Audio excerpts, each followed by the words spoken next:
성경에서 가장 긴 장은 어디죠? 네, 시편 119편. 성경의 가장 중간이 어디일까요? 시편 119편입니다. 성경을 딱 펴면요, 문자적으로 또 그 분량적으로 가장 중심, 중간이 되는 곳이 119편입니다. 119편의 주제는 무엇이죠? 오직 말씀을 따라 살게 하소서. 이렇게 줄일 수 있죠. 그죠? 119편의 주제는 오직 말씀 따라 살겠습니다. 말씀 따라 살게 해 주십시오. 그것이죠. 119편의 저자는 그러면 누구일까요? 저자는 다윗이라고 말씀해 주셨습니다. 그러나 시편의 표제어는 다윗이라고 말하지 않고 있어요. 그럼에도 불구하고 우린 다윗이라고 통상적으로 다 알고 있어요. 그죠? 다 통하고 있어요. 그래서 메추엘리라는 주석가가 이 시편은 반드시 다윗이다라고 강력하게 주장했었죠. 그런가 하면 우리가 잘 아는 스펄전이라는 설교가는 시편에 대해서만 12권의 책을 집필했는데요. 그중에 거의 2권 분량이 바로 이 시편 119편을 주석하고 있습니다. 시편 119편은 너무나 은혜가 되는 시편이 아닐 수 없어요. 옥스퍼드라고 제가 보는 주석에도 이 시편 119편을 다윗의 저작이다라고 강력히 주장하고 있습니다. 왜냐하면 표제어가 다윗으로 되어 있는 시편이 70편이 넘어요. 그죠? 표제어는 후대 성경 학자들이 붙인 것이 아니라 사본에 있다는 거예요. 마수라 사본이나 이런 곳에 표제어가 있는 거예요. 성경의 말씀이에요. 그러니까 다윗이라고 표제어가 붙어 있는 시편은 물론 다윗의 것이죠. 그것이 70여 편이 넘습니다. 그런가 하면 그 다윗의 고백, 다윗의 문체, 그 내용상 이것은 다윗이다라고 할 수밖에 없는 내용들이 많아요. 정말 인생의 위기, 절체절명의 위기, 사울에게 쫓기는 다윗, 그런가 하면 자신의 아들 압살롬의 반역으로 인해서 생명이 촌각에 달려있는 다윗, 그러한 다윗의 모습을 역시 시편 119편에서도 읽어낼 수 있기 때문에 다윗의 저술이다라고 우리는 거의 다 동의하고 있습니다. 저 역시 거의 다윗의 저술이다라고 저도 동의하고 있고요. 고관에 억울한 누명을 쓰기도 하고 왕들 앞에서 이야기하는가 하면 자신을 나그네로 인식하고 있어요. 이런 것들은 다윗의 저술을 뒷받침하는 강력한 19절, 23절, 46절, 141절, 161절 등에는 또 다윗이 그 위기와 고난으로 인해서 다윗 특유의 고백들을 하고 있습니다. 이러한 모습으로 봐서 우리는 저술을 다윗의 저술이다라고 보는 것이죠. 그렇게 배경지식을 가지고 17절부터 우리 함께 나누겠습니다. 17절 같이 한번 읽으시죠. 읽겠습니다. 주의 종을 후대하여 살게 하소서. 그리하시면 주의 말씀을 지키라.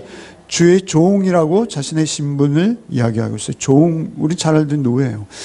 노예는 말이죠, 주인이 먹을 것을 주고 후대해야 해요. 그의 생존을 보장해 줘야 돼요. 왜냐하면 종은 계속 종으로 주인이 사용해야 하기 때문입니다. 종되게 하는 것은 그를 보호하고 지키고 잘 관리해 주는 것이 주인의 몫입니다. 주의 종이라고 자신의 신분을 밝히고 후대하게 하십시오 라고 하면서 특별히 살게 하십시오 이렇게 말하고 있어요. 살게 하십시오. 살게 하십시오 라는 이 살게 하십시오 라는 것은 말이죠, 사실은 그것은 그냥 생명을 지켜주십시오 이런 것이 아니고요. 넘겨볼까요?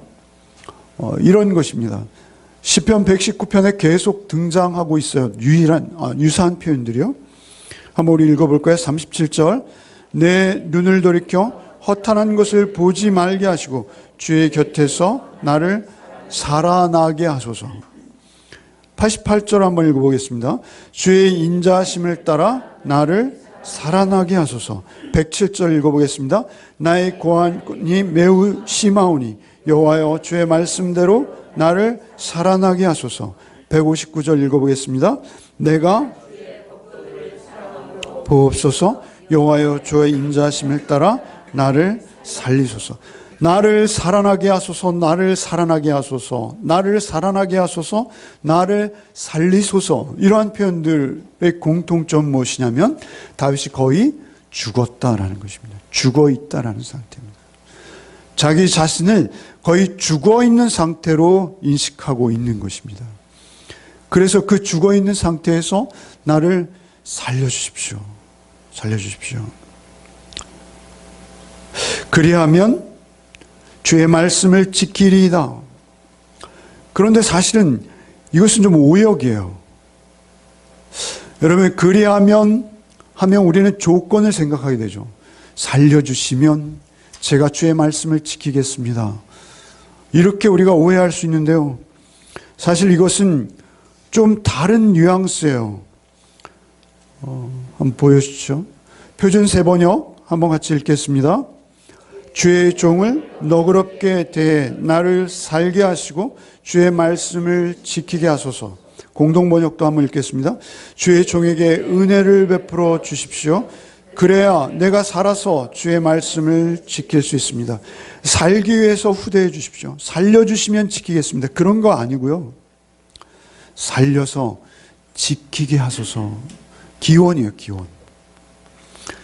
그러니까 우리가 하나님과 거래하는 게 아니에요. 다윗이 지금 여기서 말하고 있는 것은 무엇이냐면 주의 말씀을 너무나 사모하고 사랑하고 또 주의 말씀을 존귀히 여기니 주여 나로 살게 하셔서 그 말씀을 지켜서 살아가는 기쁨을 나에게 맛보게 하시고 누리게 하십시오. 이런 말씀이에요. 그러니까 삶의 목적이 주의 말씀을 지키는 거예요. 삶 자체가 목적이 아니라는 것입니다. 주의 말씀을 지키고 살아가는 동안만 살아있는 거예요. 그러니까 지금 여기서 다윗이 고백하는 것은 내가 죽었던 자나 주여 살려주시면이 아니라 내가 주의 말씀을 붙들고 지키고 순종하는 삶을 살고 있는 한 생명인 줄 알고 있으니 주여 나는 오직 그의 나라와 의를 쫓아서 주여 살겠사오니 주여 주의 종을 후대해 주십시오. 사실은 이런 의미예요. 비슷한 의미이지만 동기와 목적이 다르다는 것입니다. 나의 이기적인 생명, 나의 육신적인 생명을 살려주시면이 아니라는 것입니다. 여러분의 삶의 목적이 주의 말씀을 지키는 것이요. 내가 그 말씀을 따라 사는 것이 여러분의 가장 큰 복인 것을 아시고 그 복대로 살아가는 기쁨이 우리에게 있어야 할 것이죠. 순서가 중요한 것입니다. 목적도 중요한 것이요. 동기도 중요한 것입니다. 주의 말씀과 그저 같이 호흡하며 살아가고 있는 것, 그것 자체가 우리의 기쁨이라는 것이죠. 다윗은 많은 비방과 멸시를 받고 있어요. 23절에도 보면 고관들이 나를 앉아서 비방하고 멸시하고 있다고 해요. 고관들은 말이죠. 그냥 벼슬아치가 아니라요. 왕이나 굉장히 신분이 높아서 자기의 생명을 빼앗을 수도 있는 생사 여탈권을 가지고 있는 그러한 상대를 말하는 것입니다. 그런데 그 고관들이 나를 비방하고 멸시하기 시작했다는 거예요. 그것은 곧 죽음의 위기가 그 앞에 있다는 것이죠. 그런데 그는 공황 상태에 빠지거나 위기에 압도되지 아니하고 그 마음이 상하는 것, 그 고난으로 인해서 그가 좌절하지 아니하고 그 고난을 돌파하는 힘이 오직 말씀에 있음을 믿고 신뢰하며 주의 종에게 후대해 주십시오 라고도 해석할 수 있는 것입니다. 여러분, 우리의 삶에 오는 환경의 어려움, 여건의 그 복잡다단한 상황들, 그 상황 속에서 무슨 문제가 생기면 그것을 주님께서 그 문제를 해결해 주시는 것이 중요한 것이 아니라 주의 말씀대로 내가 순종하는 삶을 살아내는 것이 그 모든 문제를 해결해 가는 비결이 되는 거예요. 그러니까 그 문제를 해결하는 것이 급급한 것이 아니라 내가 주의 말씀대로 살고 있는가를 보는 것, 그것이 더 중요하다는 것이죠. 주의 말씀, 주의 종이오니 주의 말씀을 공급해 주십시오. 주의 말씀으로 보호해 주십시오. 주의 말씀을 후대해 주십시오. 그래서 그 말씀의 맥락 속에서 18절이 등장하고 있는 거예요. 18절 말씀 읽어보겠습니다. 같이 읽겠습니다. 내 눈을 열어서 주의 율법에서 놀라운 것을 보게 하소서. 내 눈을 열어서 라고 말씀하고 있어요. 이것은 여기서 눈은 인간의 오감 중 하나인 시각을 말하는 것이 아닙니다. 영적 눈을 말하는 거예요.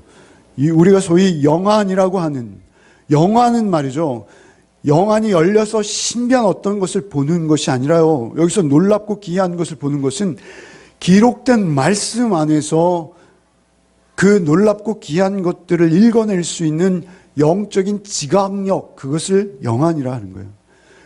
영안이라는 것은 말이죠, 우리가 기록된 말씀을 통해서 받는 거예요. 여러분, 다른 곳에서 다른 어떤 희한한 것을 보려 한다면 절대 그것은 마귀의 장난입니다. 기록된 말씀 안에서 우리의 특별한 지혜, 지각, 하나님께서 주셔야 돼요. 우리가 똑같이 복음을 듣고 말이죠, 예수님의 이야기를 평생 듣고 신앙생활 하는데요, 어떤 사람은 구원받지 못하는 경우도 우리 주변에 있어요. 많이 있어요. 물론 우리 교회에서는 여러분 못 보셔서 잘 모르시는데요. 네. 중요한 것은 우리의 영안이 열린다는 것은 하나님 말씀에 기록된 그것들을 구원으로 읽어낼 수 있는 지각을 말하는 거예요. 그래서 가장 중요한 그 구원의 비밀, 그 놀라운 것을 보게 해달라는 거예요. 내 눈을 열어 주의 놀라운 것, 기이한 것을 보게 해주십시오 라고 할 때 그 놀랍고 기이한 게 도대체 뭐겠어요? 성경에 가장 놀랍고 기이한 것은 오직 예수님 이야기입니다. 그리고 그 예수님을 통해서 받는 구원이죠. 자신의 온전하신 구원에 이르게 해주십시오, 이런 의미가 있는 거예요. 말씀을 힘입어서. 여러분, 성경에는요, 많은 기적과 기사들이 있어요. 병이 낫고 이런 것들이 있어요. 그런데 그렇게 병이 낫고요, 거의 죽었던 자가 다시 살아나는 일이 있다 하더라도 그 영혼이 말이죠, 복음 안에서 중생하고 거듭남 없이 받는 모든 은혜는 다 껍데기뿐입니다. 그래서 우리에게 가장 중요한 것은 그 비밀을 아는 것이죠. 왜 우리가 그것을 못 봅니까? 성경이 숨겨져 있어서 그렇습니까? 그렇지 않습니다. 우리의 죄로 인해서 성경을 제대로 못 보는 거예요. 우리의 죄로 인해서 우리의 눈꺼풀에 무엇이 씌운 것이죠. 그래서 나전인수격으로 내 생각, 내 뜻, 내 고집, 내 욕심대로만 성경을 읽는 거예요. 그럼 보이지 않아요. 성경에는 예수께서 어떤 분이신지 볼 수가 없다는 거예요. 그래서 내 눈을 열어 주의 기이한 것, 하나님을 아는 지식, 그것보다 더 놀랍고 경이로운 것은 없습니다. 여러분이 어떠한 직업에 있던 무엇을 하던 말이죠, 하나님을 아는 지식보다 귀한 건 없어요. 만약에 여러분은 하나님을 알아가기 시작한다면 하나님을 알아가는 지식으로 여러분 흥분되셔야 되고요, 그 하나님을 아는 지식을 더 간절히 사모해야 되고요, 그 하나님을 알아가는 지식에 관해서는 목사나 집사나 권사나 장로나 차별이 없어요. 하나님을 알아가는 지식은 하나님께서 우리를 후대해 주시고 하나님께서 우리의 눈을 열어서 우리의 지각을 깨우쳐서 보게 하실 때만 가능한 거예요. 그래서 그 지각을 열어서, 내 눈을 열어서 주의 기이한, 예전 성경은 기이하네요, 율법, 법이에요. 주의 법의 기이한 것을 보게 하여 주십시오. 그것이 우리의 기도의 가장 1번입니다, 사실은. 그 10절 말씀에는 다윗이 이렇게 말하고 있어요. 내가 전심으로 주를 찾았사오니 주의 계명에서 떠나지 말게 하소서. 다윗의 직업은요, 군인이고요. 다윗의 직업은요, 왕님, 정치가요. 그죠? 군인이에요. 그런 거 하면 또 음악가이기도 해요. 그러나 그에게 있어서 정작 중요한 그의 본업은 무엇이냐면 그의 인생 전체는 하나님을 알아가는 거예요. 그 하나님을 알아가는 데 있어서 다윗은 탁월했어요. 내가 전심으로 주를 찾사오니 10절에 주의 계명에서 떠나지 말게 하소서. 떠나지 말게 하소서라는 내가 떠날 위기에 처할 때가 많이 있다는 것이죠. 그때마다 붙들어 주십시오. 하나님이 우리를 붙들어 주셔야지 우리 마음대로 되는 게 아니에요. 금요일 날 읽었던 36절, 37절 한번 읽어볼까요? 36절에는 뭐라 하십니까? 36절 다 같이 한번 읽겠습니다. 내 마음을 주의 증거들에게 향하게 하시고 탐욕으로 향하지 말게 하소서. 내 눈을 돌이켜 허탄한 것을 보지 말게 하시고 주의 길에서 나를 살아나게 하소서. 내 눈을 돌이켜 허탄한 것을 보지 않게 하시고 주의 증거들에게 향하게 하시고. 늘 말씀드리잖아요. 여러분, 우리가 서울에 있는 게 중요한 게 아니라 그랬죠. 부산에 있는 게 중요한 게 아니라 그랬죠. 대구에 있는 사람이 이긴 거예요? 천안에 있는 사람이 이긴 거예요? 새벽기도 안 들으시는군요. 대구에 있는 사람이 이긴 거예요? 천안에 있는 사람이 이긴 거예요? 네. 대구에 있어도 서울에 하나님이 계시고 부산에 마귀가 있으면 대구에 있어도 서울 쪽을 향하고 있으면 구원받은 자인 거예요.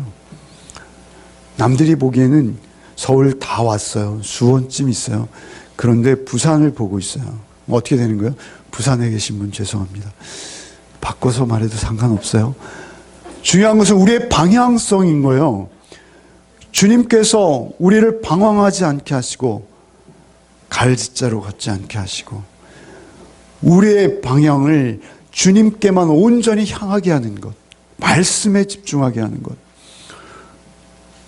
놀랍고 기이한 것, 그것을 깨닫고 그 놀랍고 기이한 것을 알아가는 것이 우리 인생의 최고의 기쁨, 최고의 목적이 되어야 된다는 것이죠.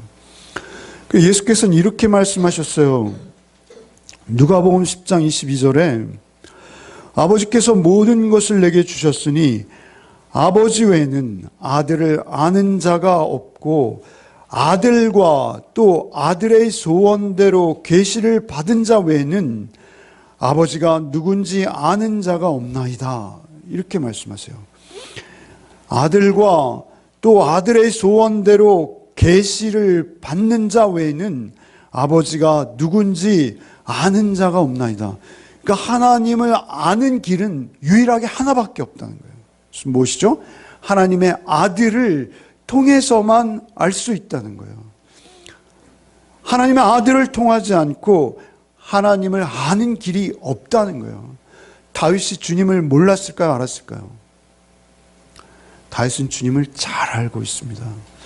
나중에 다 관련 구절을 살펴보겠습니다만 다윗은 주님을 너무나 잘 알고 있어요. 눈을 열어서 하나님 우리 아버지 아들 예수 그리스도를 보는 것, 그것이 생명이고 구원인 거예요. 그 기이하고 놀라운 것을 보게 하소서. 마태복음 20장에서는 주님께서 맹인들에게 이렇게 말씀하세요. 너희 무엇하여 주기를 원하느냐. 그러자 맹인들이 주여 우리의 눈뜨기를 원하나이다. 이렇게 원하죠. 그런가 하면 요한복음 9장에서는 실로암 소경이 눈을 뜨는 모습을 볼 수 있어요. 주님의 은혜로만 우리는 볼 수 있게 되는데요. 여기 주의 종을 후대하사 내 눈을 열어 주의 기이한 법, 놀라운 법을 보게 하소서. 이것이 우리의 기도의 1번이에요. 다윗은 중생환자입니다. 그런데 중생환자가 왜 이런 기도를 하고 있을까요? 이미 거듭났어요. 다윗은 하나님 만난 경험도 있어요. 충분히 있어요. 그런데 우리가 더 깊이 더 또렷이 보기 전에는 우리의 인생은 늘 헤매고 목적지를 잃어버릴 소지가 많다는 거예요. 그래서 이 기도는 우리에게 떠나지 않는 평생의 기도가 되는 것입니다. 주님을 직접 우리가 배웁기 전까지 이 기도는 우리의 입에서 떠날 수 없는 기도예요. 여러분, 제가 강원도에 갔는데요. 그 정선인가요? 금광이 있더라고요. 가보셨어요? 이렇게 그냥 산 절개면인데요. 굴로 들어가면요. 금맥이 있어요. 그래가지고 검은 돌 속에 금빛 나는 돌이 이렇게 쫙 따라 흘러가고 있어요. 무슨 시냇물처럼. 그러면 그 광부들이 그 맥을 따라서 파가는 거예요. 막 마음대로 막 꾸불꾸불 파는 게 아니고요. 그 맥을 따라서 막 파가거든요. 몇백 미터씩 파요. 1000미터가 넘게 파더라고요. 수직으로도 막 내려가다가요. 수평으로도 가다가요. 금맥이 있으면 어디든 가는 거예요. 하나님의 말씀도 그런 것이죠. 그 생각이 났어요. 스펄전은 이렇게 비교하고 있어요. 내가 조상에게 어떤 주택을 물려받았어요. 옛 주택이에요. 나는 현대식 아파트에 사는 게 너무 익숙해서 그 주택은 별 관심이 없어요. 그래서 그냥 훅 팔아버리는 거죠. 그런데 사실 그 주택에는 그 주택과 비교할 수 없이 값비싼 그림들이 걸려 있는 거예요. 그 주택에는 그 주택보다 몇 배 비싼 가구들이 있는 거예요. 그 가구들의 서랍을 열어보면 그 안에는 엄청난 보화들이 있는 거예요. 그런데 그것을 팔아버리는 것이죠. 우리는 하나님의 말씀을 늘 손에 들고 있습니다. 하나님의 말씀을 늘 우리가 읽고 있습니다. 그런데 정작 우리의 영적 눈이 열리지 않아서 그 안에서 예수가 누구신지 여러분 동일한 설교를 동일하게 듣고 계십니다. 그러나 누군가에게는 그것이 보물로 보화로 느껴지고 경험되어져서 그 복음을 깊이 찾아 들어가서 주님과 완전한 교제를 이루는 그 보물 되시는 예수를 우리의 질그릇 같은 인생 가운데 담아내는 복을 누리는가 하면 누군가는 말이죠, 값없이 여기는 거예요. 그것은 예외가 없습니다. 아무리 종교적인 가정에서 태어나고 심지어는 목사의 아들로 태어나도요, 하나님께서 열어주시지 않으면 볼 수가 없는 거예요. 여러분 스스로 기도하셔야 돼요. 에베소 1장 17절 말씀에 사도께서는 이렇게 에베소 성도들을 향해서 기도하세요. 우리 주 예수 그리스도의 하나님 영광의 아버지께서 지혜와 계시의 정신을 너에게 주사 하나님을 알게 하시고 너의 마음 눈을 밝히사 그의 부르심의 소망이 무엇이며 성도 안에서 그 기업의 영광의 풍성함이 무엇이며 그 힘의 강력으로 역사하심을 따라 믿는 우리에게 베푸신 능력의 지극히 크심이 어떤 것을 너희로 알게 하시기를 구하노라. 우리가 그 영적 지각력이 열릴 때만 우리가 보기에는 평범해 보이고 아무것도 아닌 것처럼 보일 수도 있으나 하나님의 영원한 가치를 쫓아서 순전한 믿음으로 하나님 보시기에 기뻐하는 삶을 살아낼 수도 있고요. 반대일 수도 있는 거예요. 오직 하나님만 아시는 것이죠. 그 교통, 그 기쁨, 그 권능, 그 온전하심, 그것은 사모하는 자에게 주어지는 거예요. 심령이 가난한 자에게 주어지는 거예요. 그래서 우리는 인내와 애정을 가지고 하나님의 말씀을 봐야 되는 거예요. 인내와 애정을 가지고 하나님의 말씀을 묵상해야 되는 것입니다. 성경을 읽어 나갈 때 그 영혼의 보물들이 무궁무진히 있다는 것을 알고 주여 이 종을 후대하사 이 종의 무지한 눈을 열어주시고 이 눈에 비늘을 벗겨내사 주의 말씀을 읽는 지각을 허락해 주십시오. 이것이 여러분의 늘 변함없는 기도가 되시기를 바랍니다. 2019년 여러분의 기도는요, 이 18절 말씀이 되셨으면 좋겠어요. 여러분이 구하셔야 돼요. 여러분이 응답 받으셔야 돼요. 19절 한번 읽어보겠습니다. 나는 땅에서 나그네가 되었사오니 주의 계명들을 내게 숨기지 마소서. 특별히 다윗은 자신을 나그네라고 하고 있어요.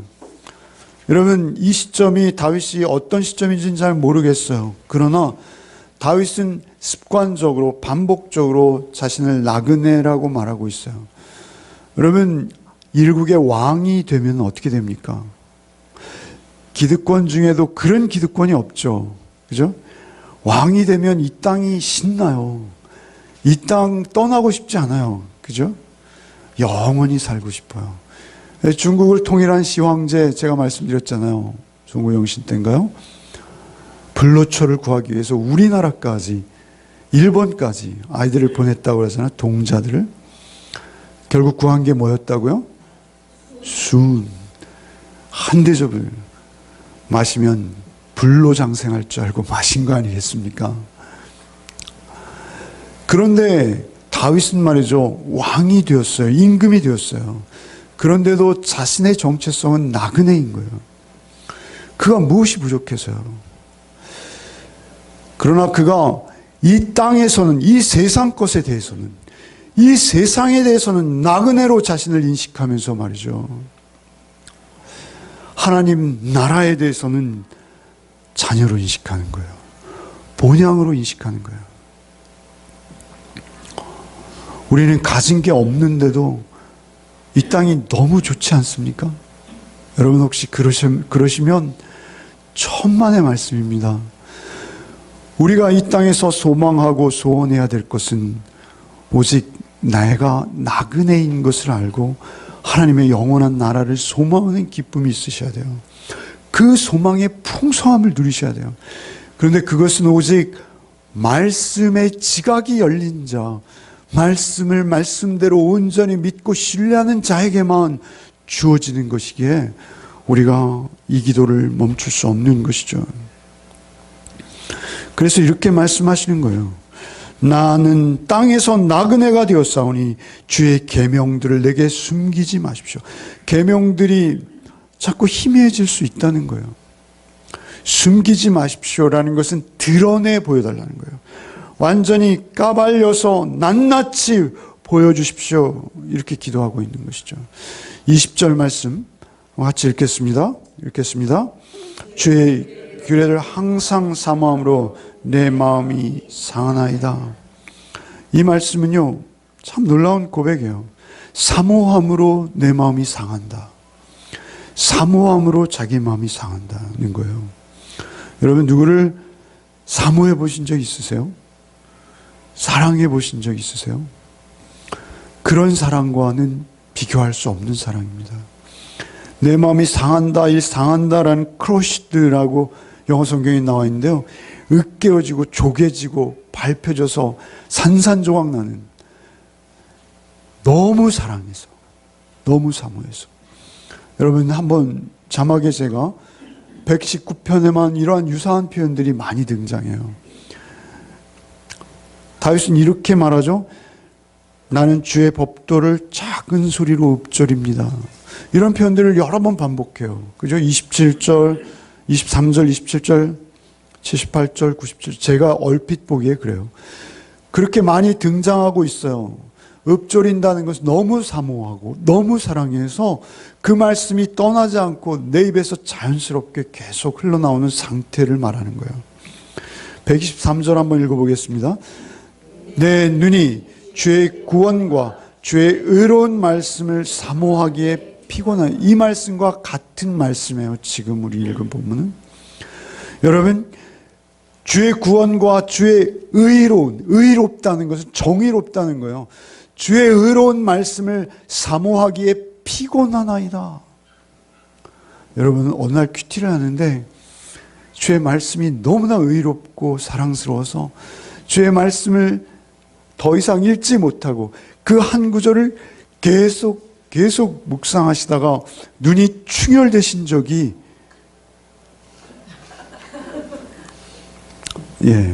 자주 섞인 웃음을 제가, 저 역시도 그렇게 웃을 수밖에 없고요. 다윗은 그렇다는 거예요.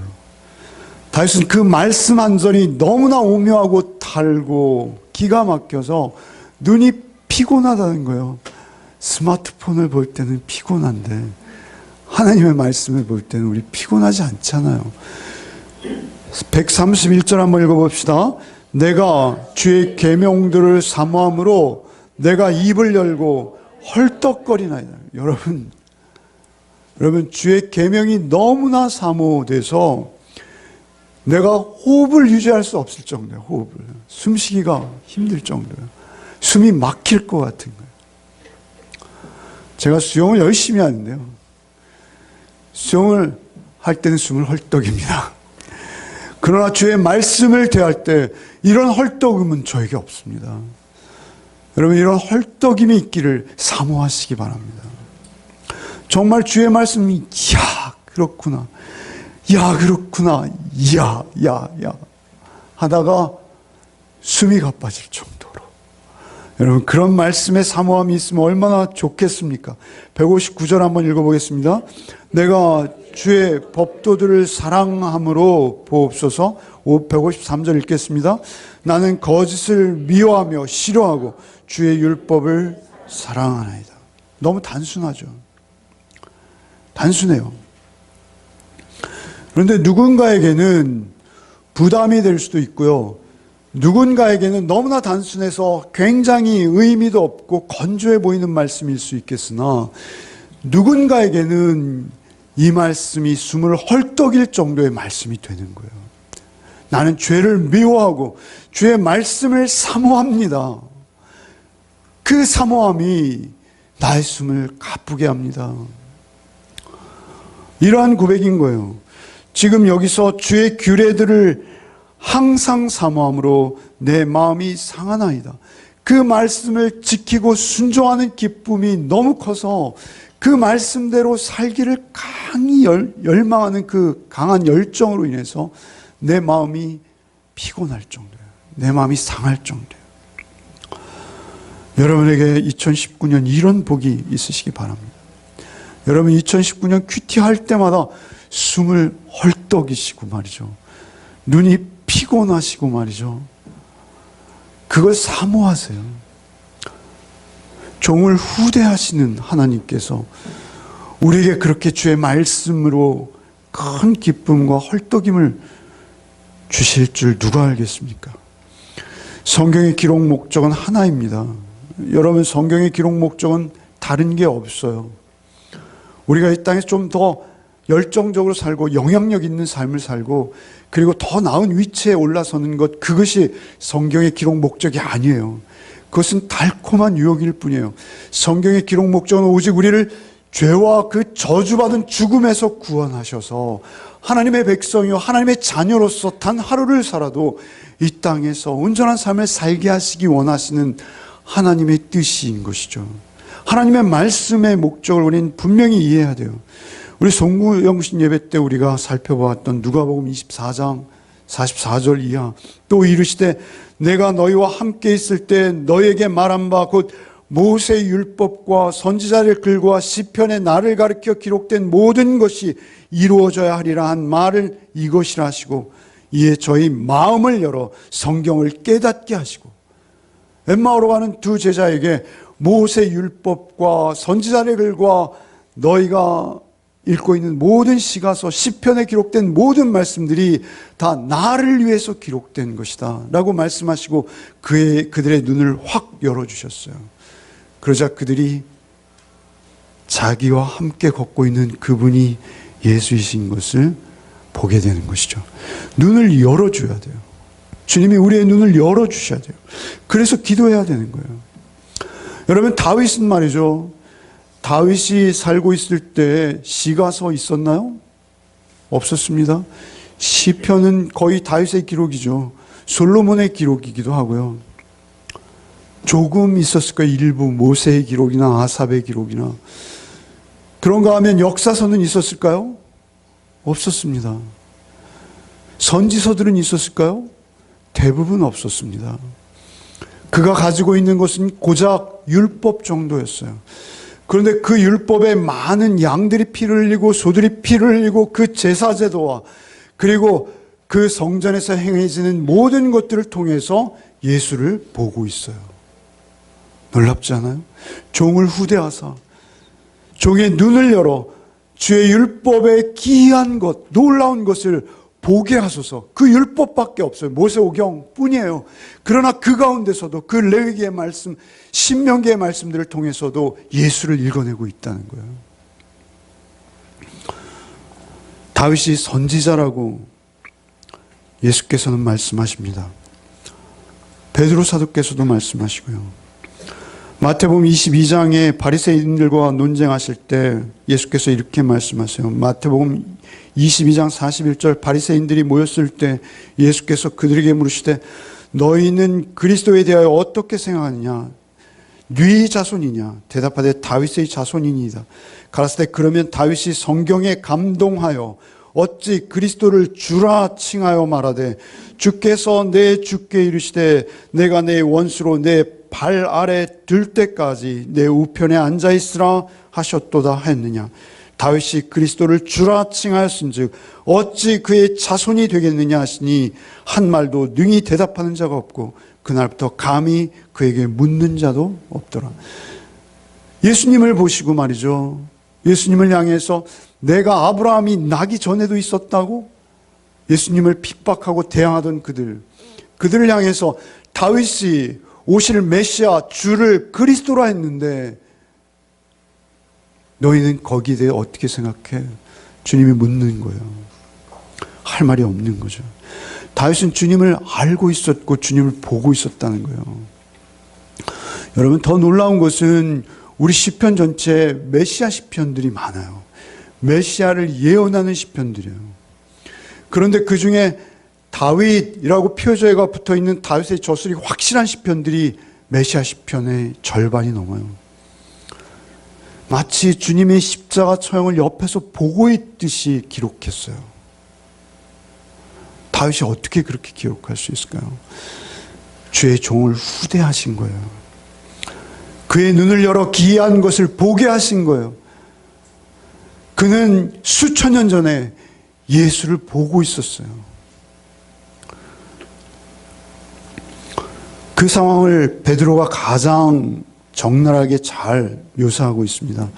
여러분, 사도행전의 첫 설교, 사도들이 행한 첫 설교, 신약의 첫 설교를 연 베드로가 바로 이 다윗을 인용해서 유대인들에게 증거하고 있어요. 여러분, 여기 한번 읽어보겠습니다. 사도행전 2장 펼쳐보시죠. 사도행전 2장 25절부터 34절까지 32절까지만 읽겠습니다. 25절부터 함께 읽겠습니다. 찾으십시오. 사도행전 2장 신약성경 189쪽 25절부터 읽겠습니다. 다윗이 그를 가르쳐 이르되 내가 항상 내 앞에 계신 주를 배웠으며 나로 요동하지 않게 하기 위하여 그가 내 우편에 계시도다. 그러므로 내 마음이 기뻐하였고 내 혀도 즐거워하였으며 육체도 희망에 거하리니 이는 내 영혼을 음부에 버리지 아니하시며 주의 거룩한 자로 썩임을 당하게 하지 아니할 것이미로다.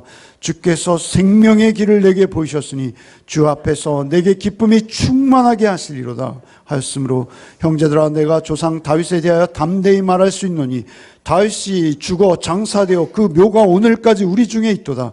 그는 선지자라. 하나님이 이미 맹세하사 그 자손 중에서 한 사람을 그 위에 앉게 하리라 하심을 알고 미리 본고로 그리스도의 부활을 말하되 그가 음부에 버림이 되지 않고 그의 육신이 썩임을 당하지 아니하리라 하더니 이 예수를 하나님이 살리신지라 우리가 다 이 일의 증인이로다. 그러니까 베드로 사도께서는 다윗을 인용해서 특별히 다윗 시편 22편과 110편과 그 외에 다윗의 시편들을 인용해서 그 유대인들이 줄줄 외우고 있을 그 다윗의 시편을 인용해서 다윗은 선지자다. 그는 주님을 보고 있었다. 자기의 후손으로 오실 그분이시지만 그분이 메시아이시며 그분이 우리를 구원하실 분이시며 그분은 다시 사셔서 부활하사 우리에게 영원한 생명의 만왕의 왕 만주의 주로 임하실 영원한 임금이시다 라고 말하고 있는 거예요. 여러분, 시편 말이죠. 시편 16편 8절로 11절 말씀. 내가 여호와를 항상 내 앞에 모시며 내가 그 우편에 계심으로 내가 요동치 아니하리로다. 다윗이 말이죠. 다윗의 인생 위기는 우리가 말로는 할 수 없어요. 그때마다 그가 생명을 두려워하지 아니하고 어떻게 다윗다운 삶을 살아낼 수 있을까요? 인간은 못 살아요, 그렇게. 그가 주님을 배웠고 의지하고 있었어요, 이미. 하나님 우편에 계신 예수를 다윗은 그때 보고 있었어요, 이미. 그래서 그 담대한 인생을 살 수 있는 능력이 그 말씀으로부터 그에게 주어진 거예요.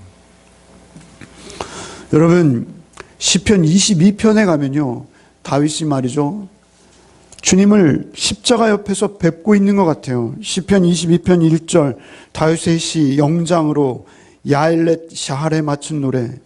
22편 1절, 내 하나님이여 내 하나님이여 어찌하여 나를 버리셨는가. 엘리엘리 사막단이지 않습니까?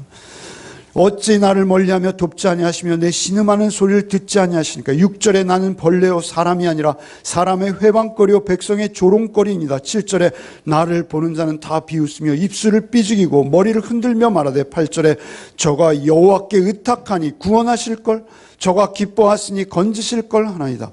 개들이 16절에 개들이 나를 에워쌌으며 악한 무리가 나를 둘러 수족을 찔렀나이다. 17절에 내가 내 모든 뼈를 셀 수 있나이다. 저희가 나를 주목하여 보고. 18절에 내 겉옷을 나누며 속옷을 제비 뽑나이다. 대표적인 메시아 시편이에요.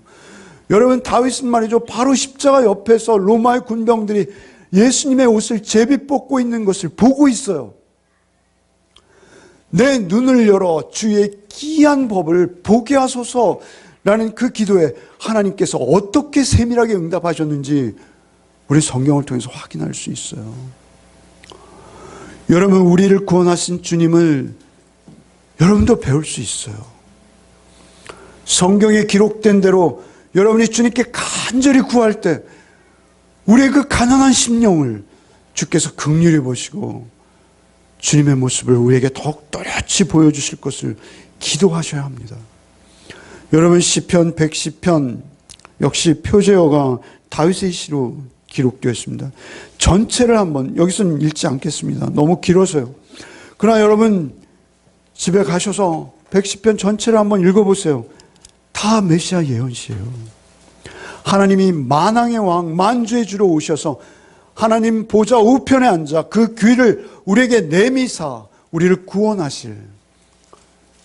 다윗은 놀랍게도 예수의 초림을 보고요, 예수의 십자가의 죽음을 보고요, 예수의 재림까지 보고 있어요. 어떻게 이런 은혜를 입었을까요? 그의 순수한 기도, 그의 간절한 기도에 응답하신 것입니다. 여러분, 우리 2019년에는 우리 열매 맺는 교회가 말이죠, 하나님의 말씀을 이렇게 묵상하시고 이렇게 기도하셔서 내 눈을 열어 주의 기이한, 주의 놀라운 주의 법을 보게 하소서 여러분의 기도가 되시기 바랍니다. 여러분이 이렇게 놀라운 말씀을 통해서 주의 초림과 주의 다시 오심을 보시기 바랍니다. 깊이 맛보셔야 돼요. 깊이 깨달아 아셔야 돼요. 오직 말씀을 통해서만 아셔야 돼요.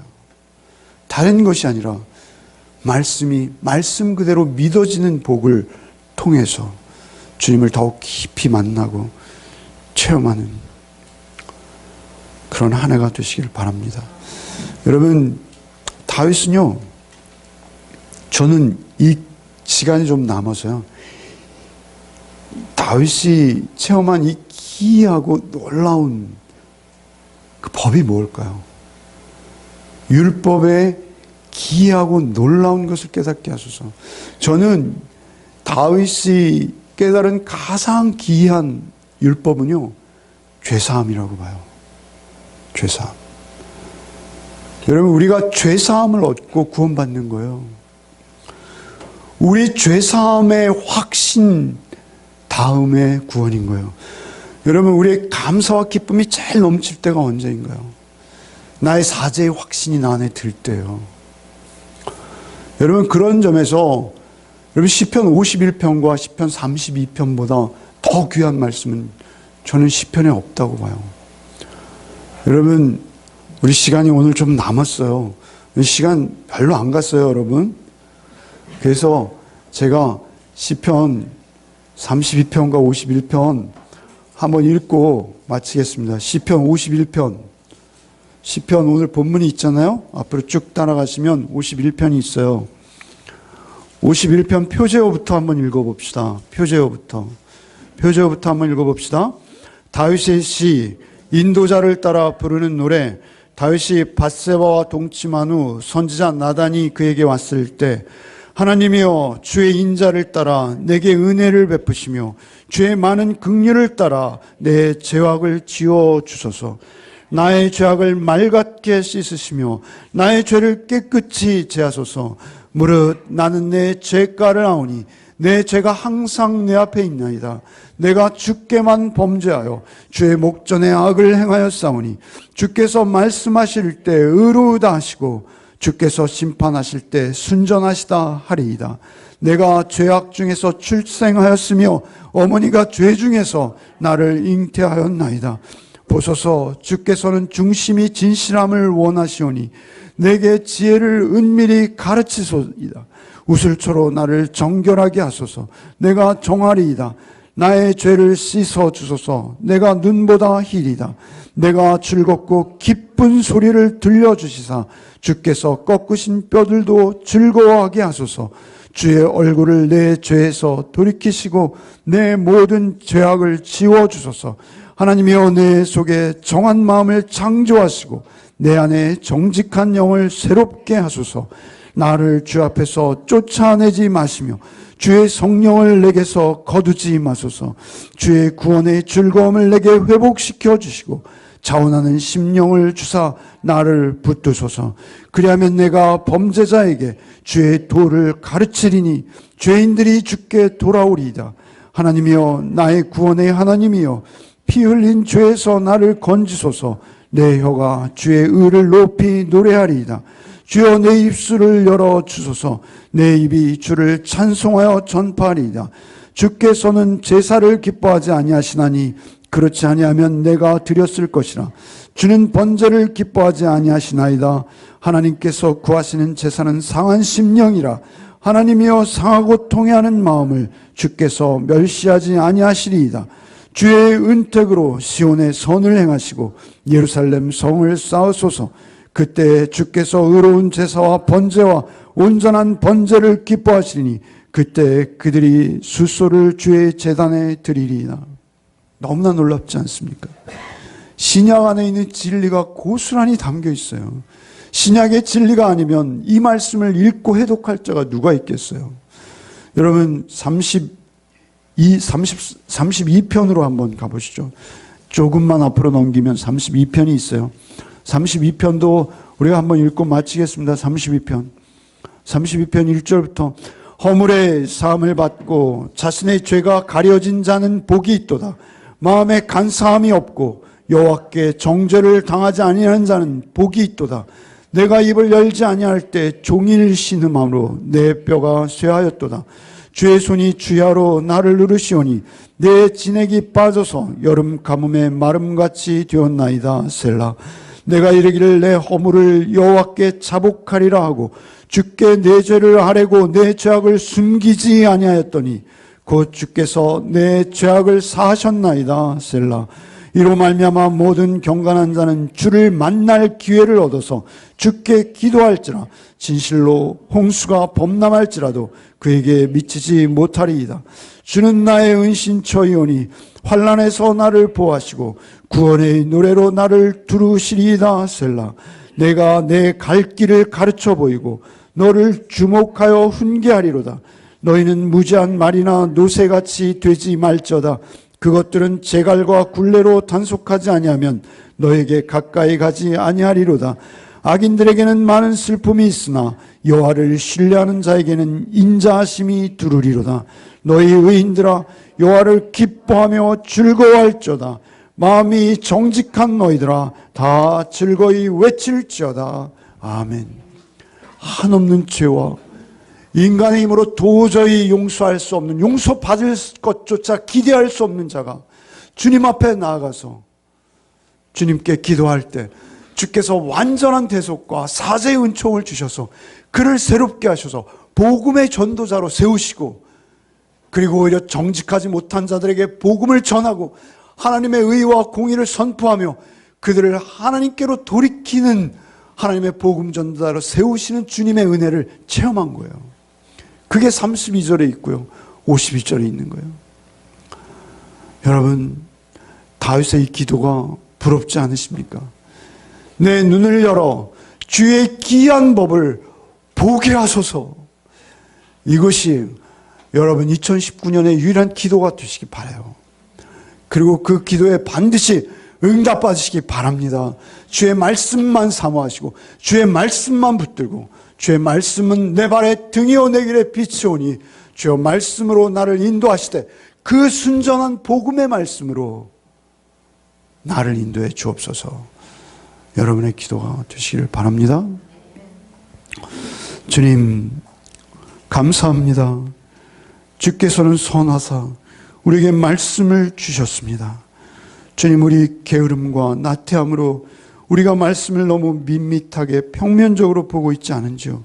하나님의 순전한 말씀, 그 기록된 말씀, 그 말씀을 맛보아 아는 복이 우리에게 있게 하여 주옵소서. 우리의 눈을 열어주시고 주님의 기록된 말씀의 기이한 것들을 보는 복이 2019년 한 해 동안 우리에게 계속되게 하여 주옵소서. 항상 그 복에 있게 하시고 언제나 그 복에서 떠나지 않는 하나님의 말씀만 묵상하고 그 말씀대로 살아가는 우리 열매교회 되게 하여 주옵소서. 예수 그리스도의 이름 받들어 기도하옵나이다. 아멘.